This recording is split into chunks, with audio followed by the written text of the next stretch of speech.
My most memorable baptism that I was a part of happened in the Sea of Galilee, in the northern region of Israel. It was a few years ago, and I was there on an interfaith peace delegation with a group from Santa Cruz. There were 23 of us, 16 Christians and 8 Jews, and we had been meeting together for a year to get ready for this trip. And we were a diverse group, diverse politically, diverse spiritually, all kinds of different education, backgrounds, and opinions about all kinds of things, particularly Jewish statehood, Palestinian statehood, the state of the situation in Israel and Palestine. And we had worked really hard for a year to learn about each other, get to know each other, and build trust. And we were so looking forward to going on this trip together. And, I think the others were flying a little high on our interfaith community that we had built together as we boarded the plane and flew to Israel and Palestine. And this baptism that was planned in the Sea of Galilee was just one of several rituals that we would be doing over the course of our time there, both Christian and Jewish. We were meeting with a lot of people, and we would be celebrating lots of things together, and it was going to be this really sweet and wonderful time.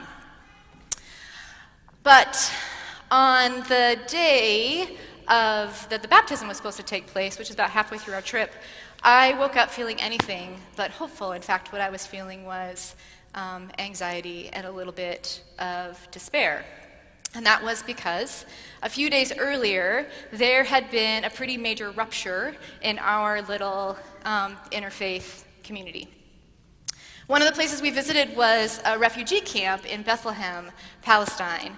And we had been there and heard about life in that refugee camp. And of course, that camp had been set up in the late 40s, after the war. And the people who had been there were under the impression that they were going to be able to go back home relatively soon to their homes. And of course, here it is all these years later, and they're still there, cinder block buildings, very crowded conditions, really difficult life there in the refugee camp. And when we had gotten there, it had been 21 days with no water for the people who were living there. And you can see from where you were in the refugee camp, they could look out up just a little bit above on the ridge where an Israeli settlement had been built, and there was plush green grasses, clearly abundant water just a few miles away. Anyway, we spent the day listening and talking, as we had been doing through the whole week, and most of our day was spent listening and talking with some young adults, and they were, for the most part, incredibly inspiring. These young people who lived, all they had known has been this refugee camp under, as they would say, the Israeli occupation. And they spoke with such hope and dedication and commitment to dialogue and to peace and to doing the hard work of making a better world. And except there was this one young man who there was sort of a question and answer period between our group and theirs, and he began to get increasingly agitated. And at one point, he looked directly at some of the Jews in our group, and he said something like, the Holocaust is a lie. It didn't even happen. It's just a lie propagated by the Israeli government to justify our occupation. I don't care what happens to the Jews. All of you should go back where you came from, and I don't care if Palestinians wash you into the sea and if you all die. So clearly, we had been there for a week, and so we'd been part of tense conversations, but this was actually the first time in our time there, that something so hateful and hurtful had been spoken directly to members of our group. And I remember feeling shocked and upset and dismayed. But I have to say, and I'm actually a little bit ashamed to say this, I remember pretty quickly in my head and in my mind contextualizing his remark.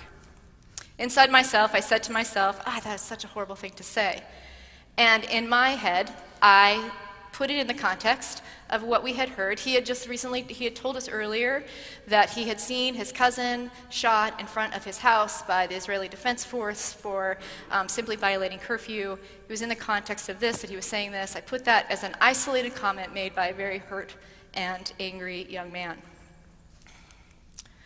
Well, clearly, for the Jews in our group, it wasn't so easy to put that in context.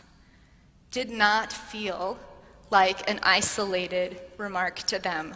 Those particular words, of course, have historic fear and trauma and pain and reality associated with them, and it really affected the folks in our group. We went about our day, and we got to, every night we would meet together as our group of 23, and we would debrief the process of the day. Well, I walked into that debriefing meeting, and it was clear, it was immediately clear that something was different in our group. Usually what happened is we walk in and people would just be milling around, and if you didn't know us, you would have no idea. You wouldn't be able to tell who were the Christians and who were the Jews in our group. We would just be interacting, and we'd get together and we'd debrief the day. Well, that day you walk in, and it probably wasn't exactly like this, but this is what the memory I still have, this is what it felt like to me. It was like we were on two sides of the room. The only time that had that happen, that the folks who were Christian and the folks who were Jew on a different side, and there was so much pain in that room as we tried to talk about what happened in that day. And it was so clear as I listened to the pain of my Jewish brothers and sisters, pain about what happened, and also, to be honest, pain about mine and some other people's in our group, inability to recognize the depth of that pain and why they were still so feeling traumatized about it. It was really clear to me in that moment that I had no idea what it was like to be Jewish. No idea what it was like to live in their embodied experience. One person, her name's Janine, in a group, she's about 70 years old, Jewish woman, really different from me in all kinds of ways, but we had figured out a way to, up to this point, have a really lovely connection. I remember at one point she said, as she was processing, she said, I don't even know why I'm here. This is useless. There's no point in this. There's no one on the other side to talk to. This will never be different. Why are we even here? This is an exercise in fantasy. We processed, we've moved on somehow. Our amazing facilitators led us to some sort of resolution. I don't even remember. I remember leaving that room and feeling really sad and scared, both for our little group and also sort of echoing Janine's sense, like, what are we doing here? How will this be different? Well, we moved along and days went on, and we had some good experiences, and our group kind of re-gelled together, but you could tell the difference. You could feel that the reality of where we were and what the situation was had really settled into us. So the day of the baptism, we had, like I said, we had set it up. There were several people in our group who had never been baptized, and so Dave, our Christian pastor, who was helping to lead the group, we had planned this while we were in the Galilee region. The day came, and I remember waking up and feeling anxious and really sad, and feeling like there was a lot at stake with this baptism. But isn't that in some ways always true?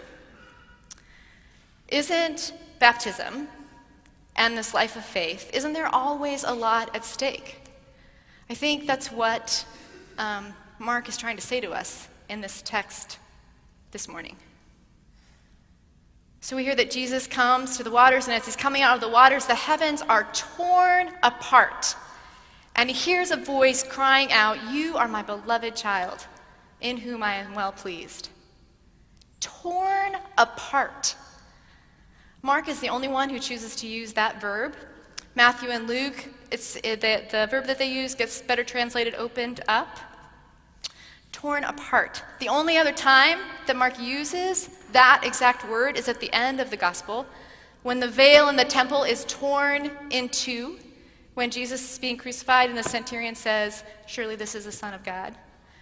Ripped open. It's like this sense that God is so desperate to get to Jesus, to be with him about what's going to happen next, that nothing, not even the separation between heaven and earth, will keep God away from being in connection with Jesus.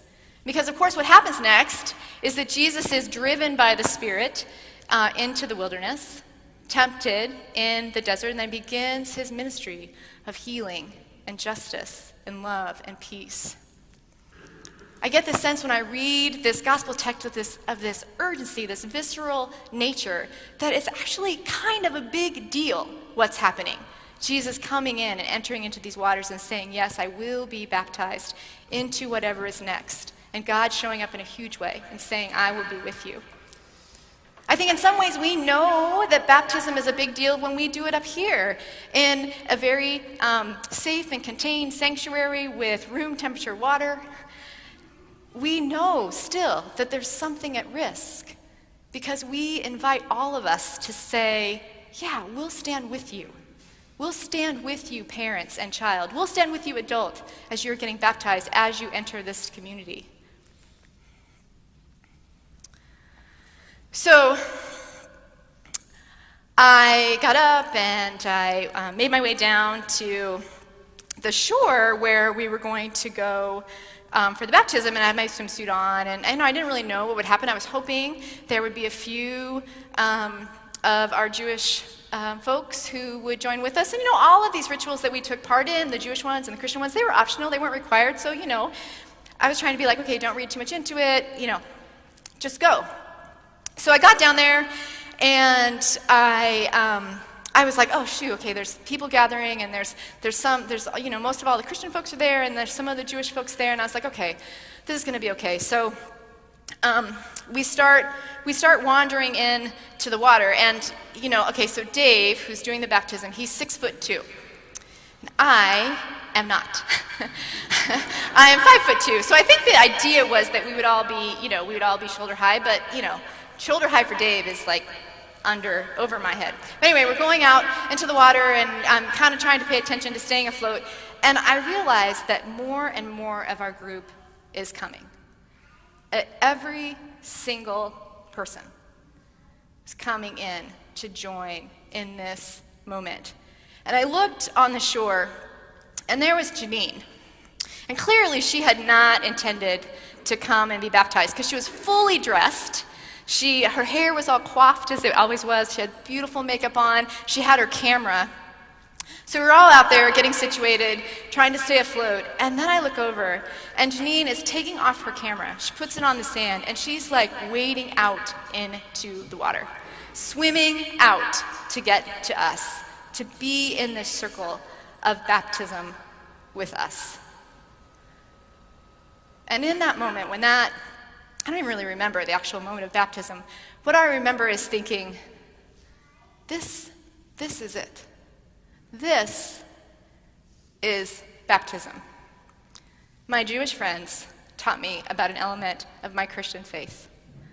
This is what it means to be in solidarity with each other. It means showing up. It means being in deep waters and saying, I'll hold on to you so that you don't go under. It means saying, I don't really understand this. This is not my ritual, but it's important to you. So I'm going to come and be a witness. And then you will come do it for me. The waters of baptism are risky waters. The life of faith is a risky life. Sometimes it's hard to tell if we're being blessed or if we're going to be drowned. Choosing to say yes to baptism is choosing to say yes to being in relationship with each other and with the world. And that's a risky proposition because we can't control those elements. It's going to lead us into caring about people who might hurt us. It's going to lead us into trying to be present in situations that are so complicated and painful, but we stay with them because we believe in something else is possible. The waters of baptism, the life of faith, is a risky life.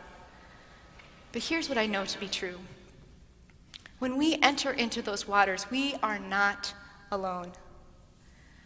The God who tears open the heavens to get to the human one, who tears apart the separation from death so we will not be separated from God, the God who loves us so much that will come as a tiny baby to show us and live in a human form, to show us how much God wants to love us, that God will be with us.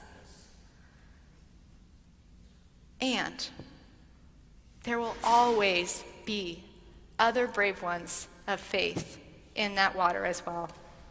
Others who say, I am in this with you. We will not be alone. Thanks be to God.